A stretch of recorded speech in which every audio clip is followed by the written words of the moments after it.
Next, Felix would like to have some time to speak to you, and he wants to basically give you a history of the eyewitness statements, so you know what has been seen and said that night. Yes, not only that, if we are all here, I don't want to miss the opportunity to give the people who are first time here today some pieces of the plane to take them home. So I think Rod Little, the first time today here, and so I have for you some fragments of the plane where your father was. So, hang on a minute. First of all, a piece of plexiglass, because this is here in the ground, millions of these fragments. Secondly, your father was the mid-upper gunner. So, I will give you this bullet here. And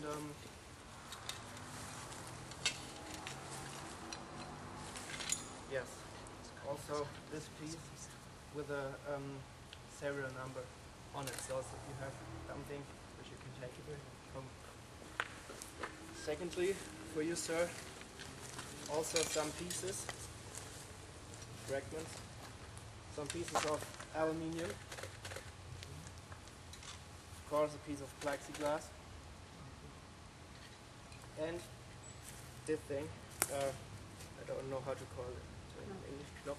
Button. No, it's a button with on-off, so your brother had to do with technical things in this plane, so you will get this button with on and off on it. Yes, and the last, the relatives of Watson. Yes, also some aluminium fragments for you. Of course, a bit of burnt plexiglass, and last one, a bit of plastic, also with a reference number on it.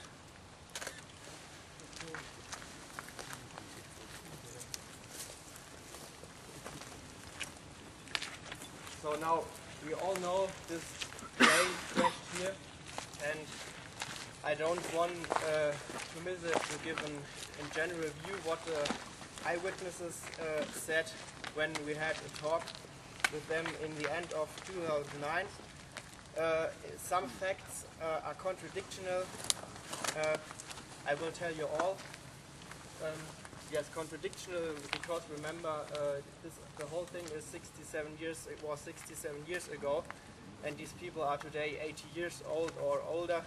So they forgot a little bit, or a little bit comes to the story. So I will tell you all what they said.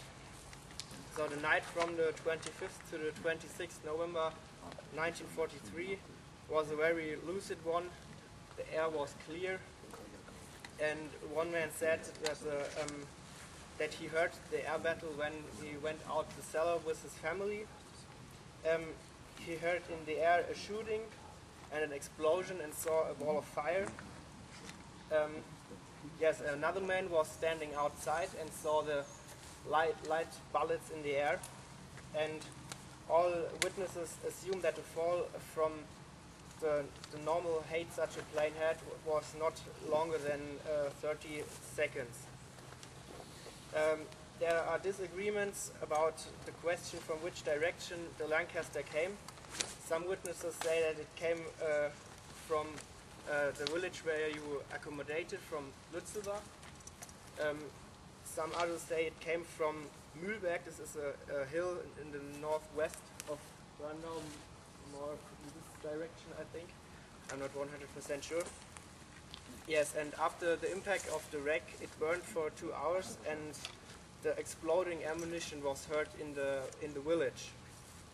And yes, in course of the next days, many people went up into the wood here and had a look to this crash site.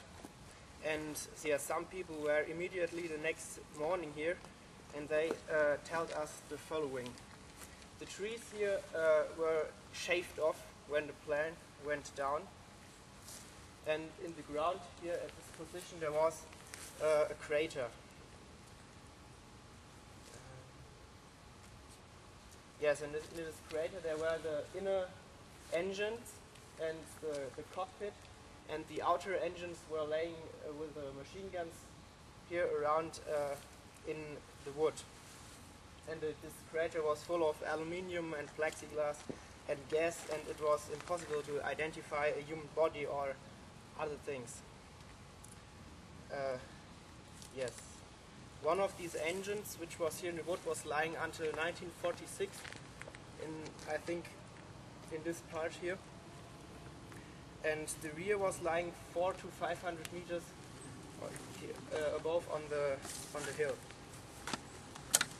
Yes, beside this footpath there was on a tree sitting a man with a yellow flight suit, and he had bled out of his ears and his nose. And yes, we have to assume that this was Sergeant Little. And another man was lying in the near of him. His oxygen mask was pushed into his face, and all witnesses assumed that this was the rear-gunner flight Sergeant Sinden, and it looked that he tried to go or crawl from the broken rear position up the hill to his comrade and died on the way to him.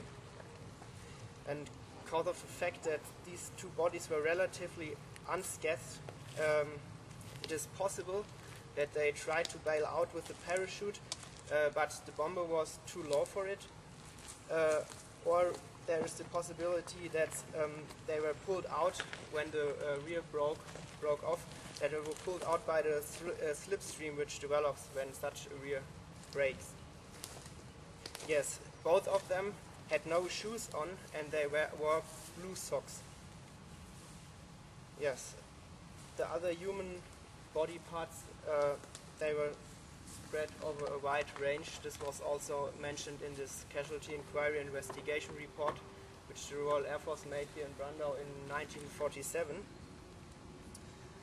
And yes, all these human parts were put together into a box, and it were brought by a hearse, was pulled by a horse to the Graveyard. graveyard. You know, and the burial was on the 28th of November 1943.